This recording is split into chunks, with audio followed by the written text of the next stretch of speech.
ఇది నిజంగా దానియేలు 2 మరియు 7వ అధ్యాయం నన్ను నా ట్రాక్లో ఆపివేసింది.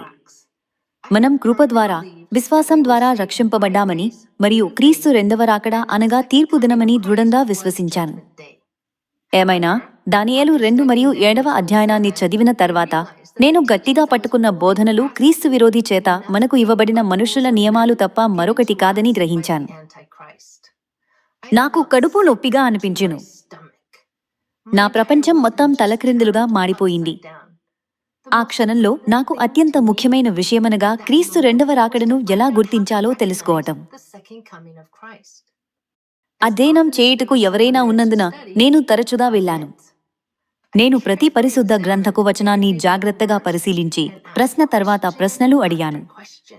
నా మనస్సులో కలిగి ఉన్న అబద్ధ బోధనలను, స్థిరమైన ఆలోచనలను పారవేయడం నాకు చాలా కష్టంగా ఉండెను.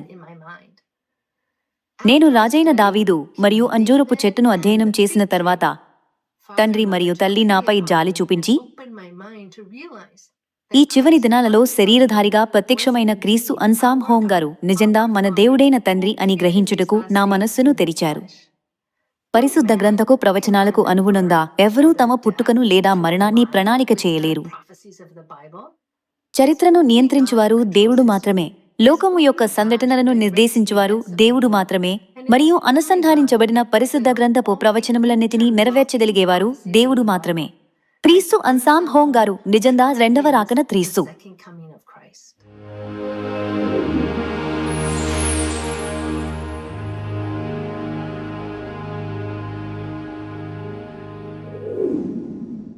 క్రీస్తు అన్సామ్ హోం గారు మన దేవుడిని, రెండవసారి వచ్చే క్రీస్తు అని ఏ సందేహం లేకుండా తెలుసుకున్న తర్వాత నేను సత్యపు పుస్తకాలను చదవడం ప్రారంభించాను.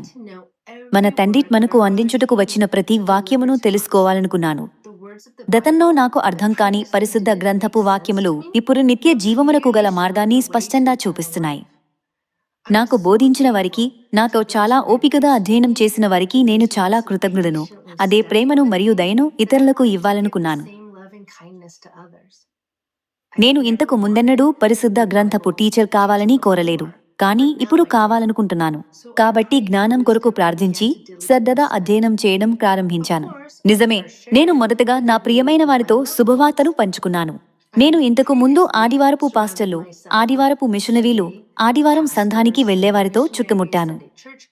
అనేక సంవత్సరాలుగా నేను హాజరైన ఆదివారపు సంఘములో నేనే నాయకునిగా ఉండెను. ఆదివారపు ఆరాధన ప్రపంచం నుండి నన్ను నేను విడిచిపెట్టడం ప్రారంభించినందున సహజంగానే నేను ఆదివారపు సంఘాన్ని ఎందుకు వదిలివేస్తున్నానో వారికి వివరించడానికి మరియు పాస్టర్లతో ప్రారంభించి వారికి ప్రకటించే అవకాశం నాకు లభించెను. మీరు ఊహించినట్లుగా నా వాక్యపు కక్కె చాలా త్వరగా, చాలా పదునుగా మారెను. దేవుడిని నిజంగా ప్రేమించారని నేను విశ్వసించిన సంఘంలో వారు ఉన్నారు. వారు పూర్ణ హృదయంతో సత్యమును స్వీకరించేవారు. నా జీవితం దేవుని సంఘము వైపు మళ్లినందున నేను ఇంతకు ముందెన్నడూ అనుభూతి చెందని ఒక ఉప్పొంగే ప్రేమను మరియు సంతోషాన్ని అనుభవించటం ప్రారంభించాను. సియోనును సంతోషంతో మరియు కృతజ్ఞతాభావంతో నింపుచున్న మరియు పరలోక రాజ్యం పట్ల నిరీక్షణ కలిగి ఉన్న సోదర సోదరీలతో చుట్టుముట్టబడటం అటువంటి ఒక ఆశీర్వాదము.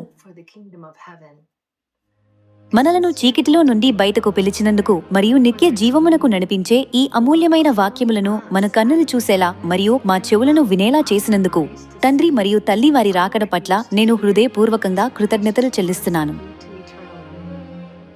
తండ్రి మరియు తల్లి, మీరే మా సర్వస్వము.